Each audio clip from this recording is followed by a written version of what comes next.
Bonjour les étoiles, bienvenue pour cette troisième interview de la série des jeux, des outils, des coachs. Aujourd'hui, je suis super heureuse de vous présenter mon amie Cassandre Morel qui va vous présenter son jeu de cartes Imagine Aventure. Alors si vous êtes curieux, restez avec nous. Bonjour Cassandre. Bonjour Oriane, bonjour vos étoiles. Bienvenue dans cette émission. Alors, tu sais quoi, nous sommes tous et toutes curieuses à propos de ton jeu de cartes Imagine Aventure. Peux-tu nous dire ce qui t'a amené à créer ce jeu?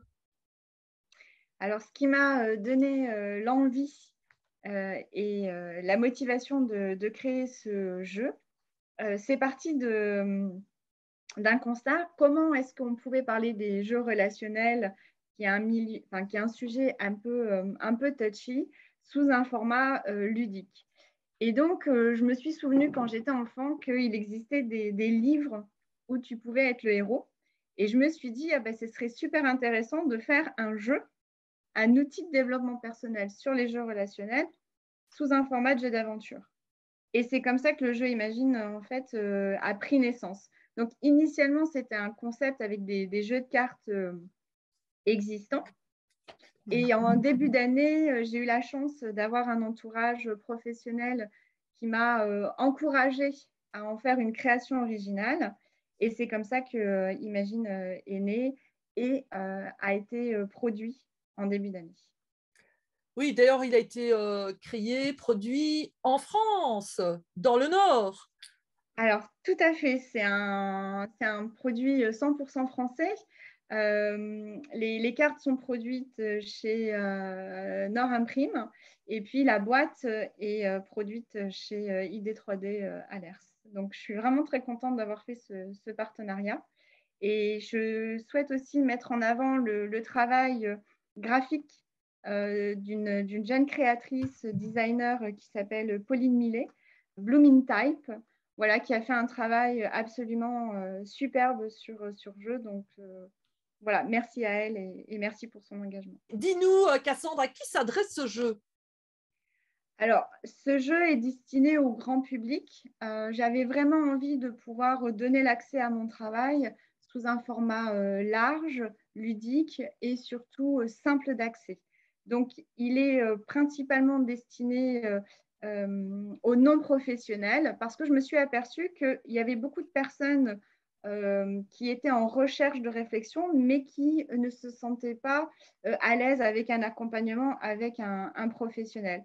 Et donc, je trouvais que c'était intéressant de faire un outil ludique, esthétique, mais surtout autonome et que les gens pouvaient en fait s'approprier selon leurs besoins, selon leurs envies et surtout selon leur réceptivité. Et me vient une question, est-ce que c'est seulement pour tout ce qui est relation à des personnes ou est-ce que ça pourrait être par exemple ma relation à l'argent ou ma relation au succès ou à ma santé, ou quelque chose comme ça? Le jeu va créer une réactivité avec le joueur. Euh, c'est surtout sa préoccupation. Donc, soit tu fais une aventure avec une intention, soit tu fais une aventure à l'aveugle, soit tu fais une aventure sur un thème particulier. J'ai jamais essayé, si tu veux, de faire des aventures sur des thématiques, justement, comme l'argent ou le sociétal. Par contre, si toi, tu te poses la question, quelle est la relation que j'ai avec l'argent, je pense que le jeu peut fonctionner. Mais c'est intéressant parce que je ne l'ai jamais testé. Ça pourrait être une voie d'exploration. Merci, Oriane. Bah, c'est la constellatrice qui parle hein, et qui est toujours en train de regarder les relations systémiques par rapport à toutes sortes de thèmes. Tu parles du grand public, mais les coachs en individuel, est-ce qu'ils pourraient utiliser ton jeu comme outil d'accompagnement ou c'est absolument pas possible? Tu veux savoir si les coachs peuvent s'en servir lors d'une séance avec un Oui. de leurs clients? Il n'est pas destiné à ça. Ah oui. Donc, il n'a pas un outil, comment dire, il peut être source, il peut être un outil de supervision en fait entre deux coachs pour un coach, mais il n'a pas été conçu pour être un outil pour des professionnels, pour leur clientèle. C'est vraiment un outil que moi, j'ai créé pour le grand public, pour être vraiment dans la diffusion large. Mais c'est aussi un outil dont moi, je me sers en priorité pour faire la promotion, le développement et l'explication de mon travail et aussi de mon univers. Donc, je me suis aperçue que avec les professionnels qui l'avaient utilisé dans leur pratique, parce que je l'ai quand même fait tester sur mon entourage, alors d'abord très proche et puis après de plus en plus éloigné, que très vite, en fait, le jeu est utilisé plus en fonction de leur perception des jeux relationnels et donc le cadre sort assez rapidement. Donc après, c'est un choix. Moi, je n'ai pas de maîtrise sur ça, mais je me rends compte que plus ils l'utilisent et plus en fait le jeu en fait évolue dans quelque chose qui n'est pas l'intention initiale. En même temps, je suis interpellée par tes démonstrations sur ta chaîne YouTube, hein, au cas où, si vous voulez avoir des démos de comment utiliser ce jeu, regardez ici en dessous de la vidéo, vous avez le lien pour la chaîne de Cassandre. Et là, tu présentes des situations de dirigeants. Voilà, tu amènes. Donc, ces dirigeants le font pour eux-mêmes ou est-ce que c'est toi, en tant que facilitatrice, coach, que tu utilises ton jeu pour accompagner ces dirigeants, ces personnes qui se posent des questions? Il y a plusieurs façons dont les gens viennent me voir. Soit ils sont tombés sur une vidéo sur LinkedIn ou sur YouTube et dans ces cas-là, ils trouvent qu'il y a quelque chose d'intéressant parce que c'est innovant. Et dans ces cas-là, il y a une curiosité. Et donc, on fait une aventure qui va après mettre en lumière une thématique qui leur est propre. Soit c'est des gens qui me rencontrent principalement sur les after-work ou sur les déjeuners dirigeants et qui, en fait, vont nouer un lien de confiance avec moi. Puis à un moment, en fait, vont m'appeler pour me dire, écoute, voilà, moi, je suis en curiosité par rapport à ton jeu et j'aimerais voir parce qu'aujourd'hui, j'ai une question et donc j'ai besoin de prendre du recul. Et après, j'ai des gens qui m'observent de loin depuis un certain temps et qui un jour ont un vrai besoin et qui m'appellent pour me dire, voilà, écoute, moi, j'ai besoin d'avoir en tout cas ton analyse et puis ton regard sur cette thématique-là, parce qu'il faut quand même préciser à tes étoiles que je ne fais que cette thématique-là. Oui. D'avoir effectivement quelque chose qui va leur donner un éclaircissement. En fait, si tu veux, les gens viennent me voir parce que ce que je leur propose est différent. Ils n'ont pas l'impression d'avoir un discours qui a été répété, qui a déjà été entendu, voilà, c'est pas du réchauffé. Ils sont sur quelque chose où le jeu s'approprie leur histoire personnelle, leurs thématiques personnelles, mais aussi leurs archétypes finalement personnels, qui fait que tu vas avoir sur un même assemblage, tu peux avoir 20 ou 30 aventures différentes, mais chacune est propre à la personne qui va faire le jeu. Et après, il y a aussi voilà, mon histoire, ce que je représente, comment je vis aussi mon métier. Et puis, j'essaye vraiment de travailler sur, OK, c'est un sujet parmi tous les sujets du dirigeant et il peut être très fun et il peut être très, très passionnant et très motivant. Tout à fait.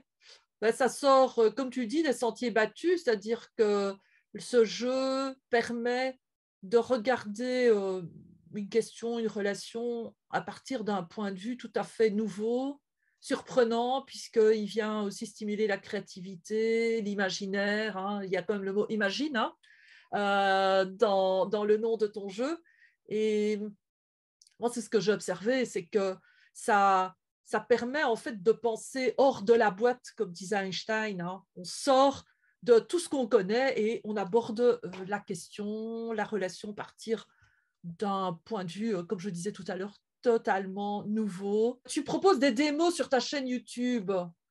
Peux-tu nous en dire un peu plus? Qu'est-ce que ça peut apporter, ces démos? Ces démonstrations, elles ont pour but premier de donc, faire découvrir l'outil, mais aussi de permettre à des dirigeants de se retrouver dans des situations finalement communes et de voir finalement comment moi j'interagis, quels sont les sujets récurrents, qu'est-ce que ça peut apporter comme réflexion. Et puis, c'est une autre façon de faire du témoignage. Mhm. Souvent, c'est très compliqué d'avoir un témoignage écrit sur les aventures que je fais avec les dirigeants parce qu'il y a beaucoup de pudeur, parce que c'est reste quelque chose de très intime finalement d'aller demander de l'aide sur un travail de posture. Et donc, de faire ces aventures de la semaine en utilisant les échanges que j'ai avec les dirigeants, eh bien, ça permet voilà, de témoigner anonymement et en même temps de permettre à d'autres dirigeants de me connaître et de se projeter en disant bah oui, moi aussi, j'ai déjà eu cette thématique-là, bah tiens, c'est intéressant. Comment est-ce que ce dirigeant, lui, voit les choses? Est-ce que ça peut me parler ou pas? Et je trouve que c'est du gagnant-gagnant parce que finalement, chacun prend ce qui est important pour lui ou pas. Et tu vois, sur les symboles notamment, dans le livret, il n'y a pas de définition, de signification de ce que chaque carte représente. Et c'est ça aussi qui donne l'ouverture et donc la personnalisation de l'aventure. Voilà, exactement. La maison peut être le foyer, mais il peut être tout un tas de choses. Et c'est ça aussi qui plaît beaucoup et qui permet en fait aux dirigeants de s'approprier finalement cet outil innovant parce que chacun va y coller son histoire. Finalement, sa grille de lecture, son dictionnaire des symboles personnels. Oui, et puis surtout, alors, sur les dirigeants que j'ai pu accompagner, il y a cette satisfaction de ne pas avoir ce sentiment d'enfermement. Et tu vois, tout à l'heure, tu parlais des coachs. Moi, j'ai rencontré des coachs qui ont compris l'utilisation de l'outil et je suis très heureuse de voir comment elles évoluent avec. Mais parce que en fait, il n'y a pas cet enfermement. Donc, elles ont ce sentiment de liberté et plus elles ont ce sentiment de liberté, plus elles savent utiliser le potentiel du jeu. Alors que quand on est sur quelque chose où l'interaction et ben voilà, c'est plutôt ça et ça ne peut pas être autre chose. Le jeu va moins fonctionner, il va y avoir davantage de résistance et on va être dans la perte de sens. Et ça, j'avais trouvé ça très intéressant parce que finalement, quand on n'est pas dans la tolérance et dans l'ouverture, le jeu se ferme. Je sais pas si tu vois. Et ça, c'est aussi un autre avantage de ce jeu-là parce que finalement, on crée, tu vois, une relation qui est propre avec le jeu. Tu vois, un journal intime, c'est un cahier quelque part. Tout à fait. Mais pour la personne qui va se l'approprier, ça va être voilà, un confident, ça va être un outil très intime, ça va être le champ des autorisations et ça va être l'endroit voilà, de toutes les expressions. Alors, dis-nous, où peut-on se procurer ton jeu? Car j'ai cru entendre qu'il n'était disponible qu'en France. Alors, effectivement, il n'est disponible qu'en France. Donc, tu peux l'acquérir sur mon site internet exclusivement. Voilà, vous allez voir le lien du site passé ci-dessous. J'avais aussi une autre question. Est-ce que tu proposes des séances ou des ateliers découvertes de ton jeu où il est possible de s'approprier l'approche? Alors, pour découvrir le jeu, il y a sur la chaîne YouTube, il y a la présentation de la boîte. Et après, sur le site internet, dans la rubrique boutique, il y a les différentes prestations proposées avec le jeu, donc pour les particuliers et pour les professionnels.